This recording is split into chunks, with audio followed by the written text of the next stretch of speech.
that's it. We're going to be having a Q&A session now, but before we get to that, I just wanted to mention a few things. So on the SRI website, which I think the link's been dropped in the chat, we do have a database with professors looking for research. We just updated it, so there's quite a few new professors, even in COVID, who are still willing to take on students at the moment. So we have all of their contact information in the database. In order to have access to this, it is a $5 one-time fee to become an SRI member. And you can make an account and pay through PayPal on the website. And for SRI members, we also have an SRI award I would like to mention, which is an $1,000 award we give out at the end of the year. And this is if you already have a research project for the summer, but maybe you're having difficulty finding funding or you're looking for some extra money, then we will choose one student to speak on or to receive the award. And it is non-GPA based, which is really nice. So we only look at, your research experience, your interest in the project, and we do not focus on GPA at all, which is nice because I know a lot of other scholarships are GPA based. And follow us on Instagram at sri.mcgill. Follow us on Facebook if you don't, and check out our website.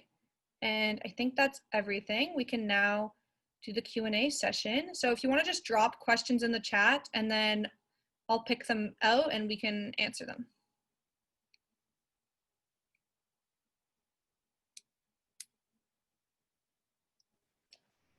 Just to get us started, I did want to mention, if you're applying for a lab position, it's a good idea to take time to think about how much effort and time you're willing to commit to it, because the more time you want to commit to it, the more, I guess, desirable you are to a professor. Honestly, profs aren't really looking that much for students to just come in 3 hours a week or something, because first of all, you can't really do much in that time. You can't start your own project or anything. You'd probably just end up doing washing some tubes, things like that. So that's not useful for you. It's not useful for the lab or anything else. So if you are looking to get meaningful research experience, you do have to set the time aside for that. And yeah, the more time you are willing to commit, the more likely a professor is to take you on, because then you can give back to the lab as they're training you. Oh, also because training an undergrad from scratch is a lot of work for the lab itself. So they want to know that it's worth it putting in the time to train you. If you just end up coming in 3 hours a week, that's not worth it on their own. So just something to keep in mind. How much time would that be? It really depends. I know for 396s, some profs are 7 hours is enough for them to give you an A, but some profs do want a little more time. I'm actually doing a 396 right now, the lab that I was in the summer, and I'm averaging 20-ish hours because there's COVID restrictions on time in the lab and stuff like that. It's really up to you, but I do want to just mention, if you want to do an actual research project, you will have to put in more time, because a lot of your experiments are sequential and follow up with each other. So you can't just come in 1 day a week and try to do everything. Things have to grow overnight, and stuff you have to wait. So yeah, there's not an exact science to how much time you should be putting in, but the more the better.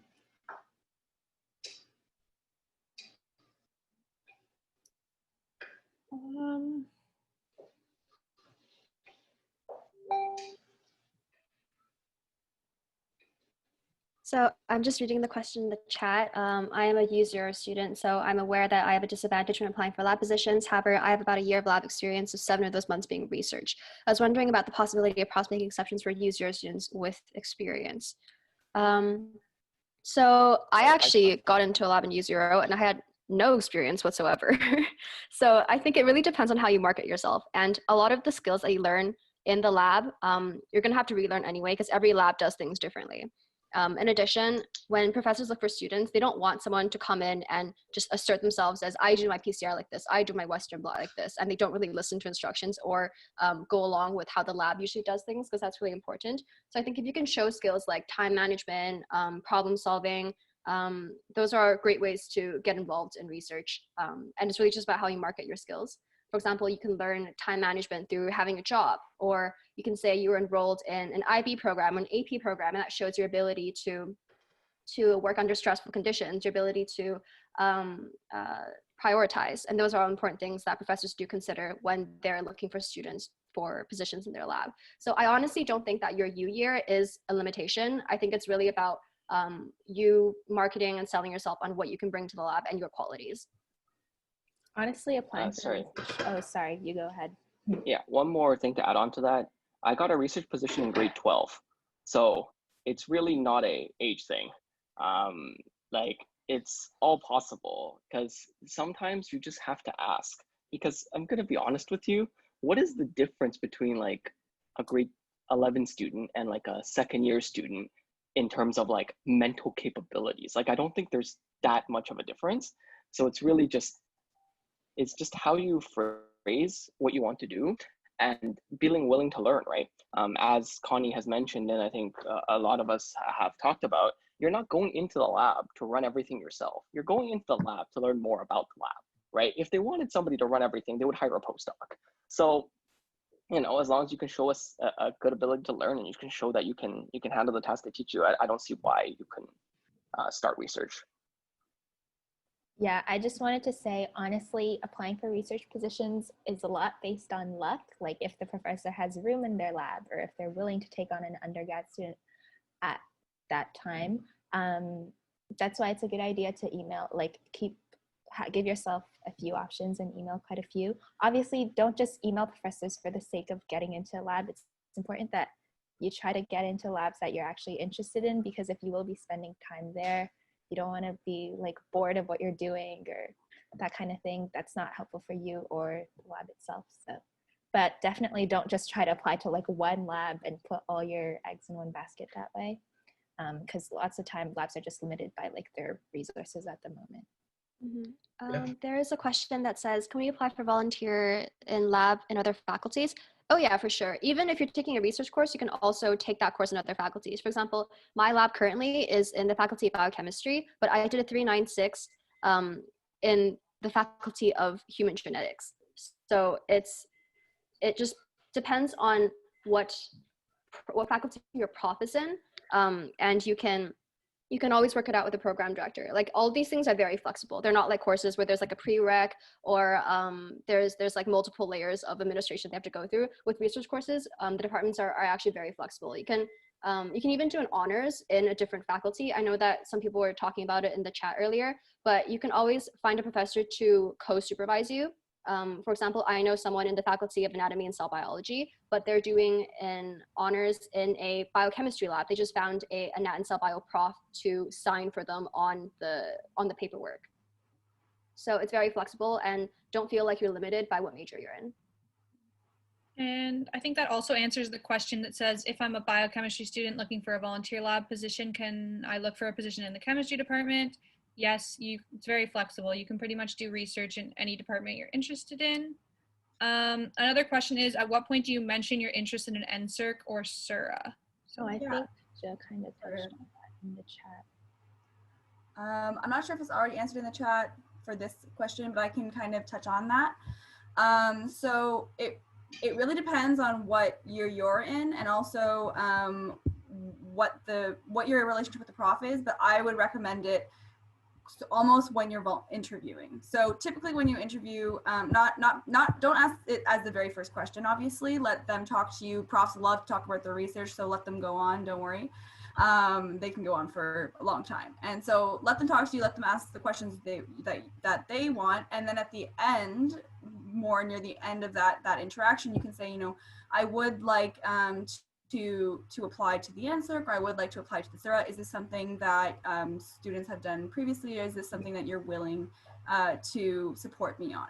And so then you can have that discussion. So, you know, something to note about those two things as well, preference is given to older students. So if you're in U2 or U3, preference will be given to you. It doesn't mean that U1 students haven't gotten them, they have. But you know, if let's say you are with a prof, you know that you're going to be with that prof or you want to be with that prof for many years, if you're U1 student, they'll be even more inclined to support you for the NSERC that year, because they'll assume that you'll continue in U2 if you have that conversation. So anyways, in sum, do it at the end of the interview, and it's not that weird, but do it obviously in a with professionalism and respect. So.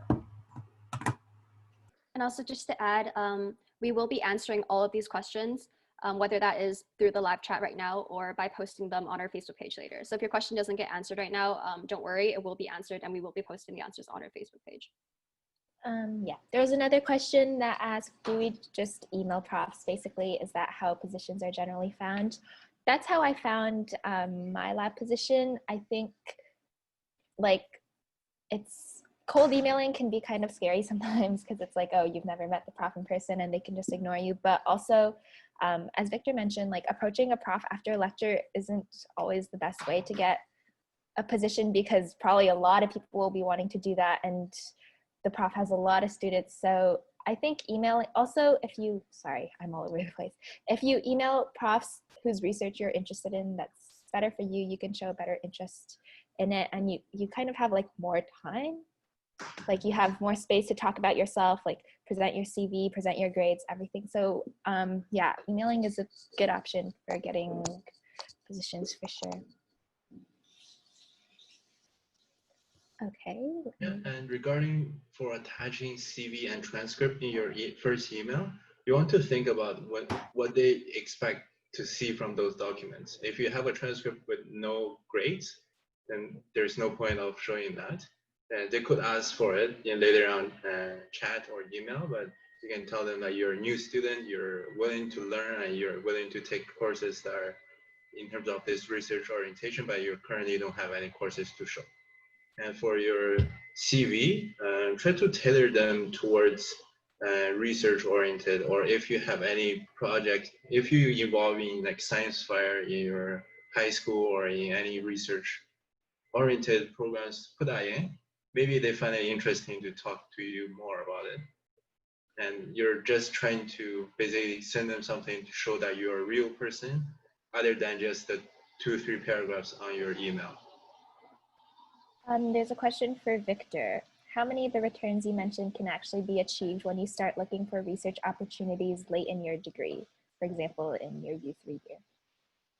Okay, so I mentioned 5, right? I mentioned reference letter. That can definitely be achieved even later, right? People can give out reference letters even after a semester of work. Though again, really,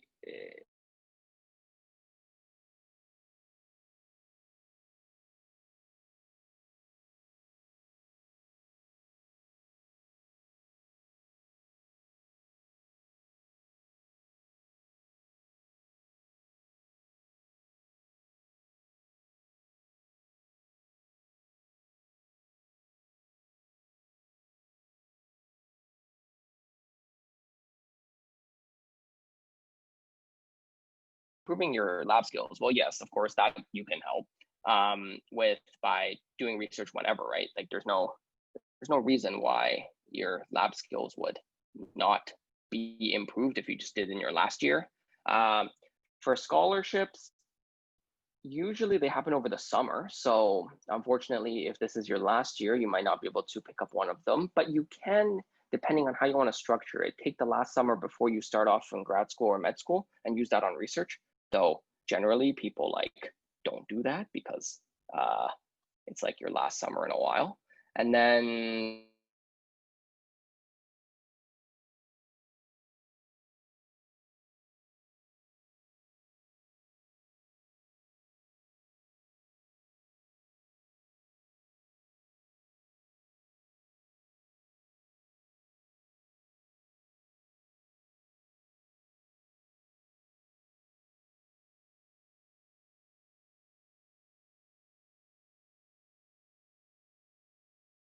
a U3 student and you are graduating this year, you still are technically eligible for the NSERC because you are still a bachelor's student. The thing is, this is your last summer to apply, and also I'm not sure how it would work if you're just entering the lab. Like I said, I did do my honors project in that lab, and I had already spent a summer at that lab, so I think they were more inclined to you know, apply with me, support me, and also we didn't have really any other undergrads. So those, you know, might be caveats in that piece of advice, but you know, just because you're in U3 doesn't mean that you can't apply for these awards.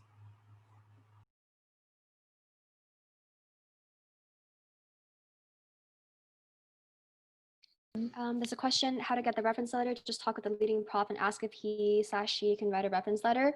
That's what I did.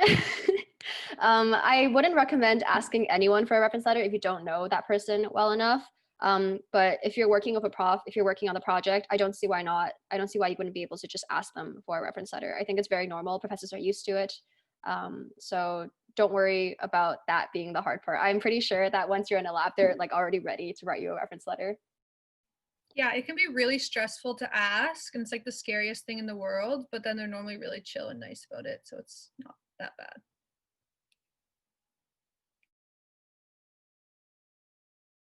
On that note, like PIs are always there to see you succeed and help you grow as a researcher and everything. Like they might seem intimidating and stuff, but they're actually super, super nice. Just the fact that they're taking on an undergrad and training you and everything speaks a lot about how they want to nurture like the next generation of research. So yeah, you shouldn't be intimidated by them. They're honestly always there to help.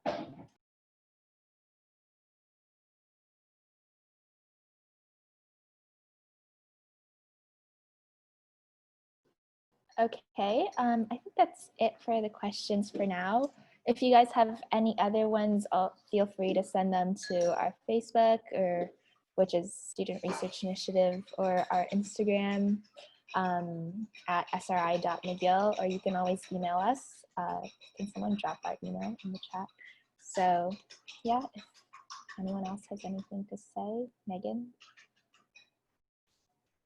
No, So I actually, sorry, I actually saw, sorry, Megan, I interrupted you. I saw a question earlier. I think it was about like where you could go to ask for more help regarding CVs or applying for positions. And there are a lot of resources available on campus. But if you ever need help finding exactly what you're looking for, you can always message us through Facebook or email us. We're more than happy to help. For CVs, CAPS is a good resource. But if you don't know where to start looking, you know, you can always shoot us a message and we are here for you guys.